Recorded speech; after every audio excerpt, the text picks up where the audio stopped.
this is Dr. Sunil Kishore, plastic and cosmetic surgeon, Usha super speciality hospital, Ongole. ఈరోజు మనం fillers గురించి తెలుసుకుందాం. So fillers అంటే ఫిల్లింగ్ అని అంటాం అనమాట. ఇప్పుడు ఫర్ ఎగ్జాంపుల్ ఆ ఫేస్ మీద తీసుకుంటే dark circles round the ice, లేకుంటే స్ట్రెస్ వల్ల కానీ, నిద్ర లేనితనం వల్ల కానీ ఈ కళ్ళ కింద గుంటల్లాగా పడతాయి అనమాట. డార్క్ సర్కిల్స్ లాగా వస్తాయి. అన్నీ ఎక్కువ స్ట్రెస్ వల్ల వచ్చాయి అనమాట. వాటిని కరెక్ట్ చేయడానికి కానీ, పుట్టుకతోటి లేదంటే కొన్నిసార్లు యాక్సిడెంట్స్ తోటి, కొన్నిసార్లు కాంటూర్ డిఫర్స్ వస్తాయి ఫేస్ మీద. లేదంటే ఈ పార్ట్ కొంచెం చొట్టబోవటం కానీ, లేదంటే హాలోగా ఉండటం కానీ, చిక్స్ లేదంటే చిన్న హాలోగా ఉంది కానీ, నాకు కొంచెం ఇక్కడ ఫిల్లింగ్ కావాలి, నాకు మరీ హాలోగా ఉంది అట్లాంటి వాళ్ళకి కానీ మనం ఫిల్లర్స్ యూస్ చేస్తాం అనమాట.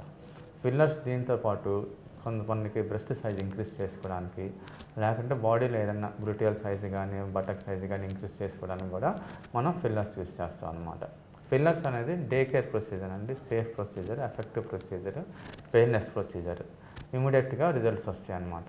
కొంతమందికి సర్జరీ అంటే భయం ఉంటుంది. ఫర్ ఎగ్జాంపుల్ కొంచెం ఇక్కడ నోస్ మీద డిప్రెషన్ ఉంది, దానికి సర్జరీ చేయించుకోవాలి, వాళ్ళు మాకు సర్జరీ వద్దు, ఏదైనా టెంపరీగా మెజర్ ఇవ్వండి అన్న వాళ్ళకి కూడా మనం ఫిల్లర్స్ యూజ్ చేసుకోవచ్చు. ఇక్కడ డిప్రెషన్ అప్పుడు ఏం చేస్తామంటే చిన్న ఇన్సులిన్ సిరంజ్లో ఎంత కావాలో ఫిల్లర్ అంతా తీసుకొని ఇక్కడ ఇంజెక్ట్ చేయడం వల్ల ఏంటంటే ఆ డిఫార్మిటీ అనేది, ఆ డిఫెక్ట్ అనేది పోతుంది అనమాట. సో దానివల్ల ఏంటంటే పేషెంట్కి కూడా youthful look, young look, beautiful look వస్తుందన్నమాట. ఆ స్ట్రెస్ఫుల్ ఫేస్ అనేది ఉండదన్నమాట ఫిల్లర్స్ ద్వారా. సో ఫిల్లర్స్ ఏంటంటే కొంచెం లిటిల్ బిట్ ఎక్స్పెన్సివ్ అండి, కానీ మంచిగా పనిచేస్తుంది.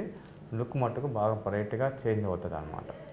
సో ఇంకో విషయం గుర్తుపెట్టుకోవాల్సింది ఏంటంటే ఫిల్లర్స్ అనేవి టెంపరీ. అంటే మనకి 6 months ఉండొచ్చు, కొంతమంది 1 year ఉండొచ్చు, కొంతమంది 2 years ఉండొచ్చు. స్లోగా కరుగుతాయి కాబట్టి అవసరమైనప్పుడు మనం రిపీట్ చేసుకుంటే బెటర్గా ఉంటుంది అనమాట. Thank you.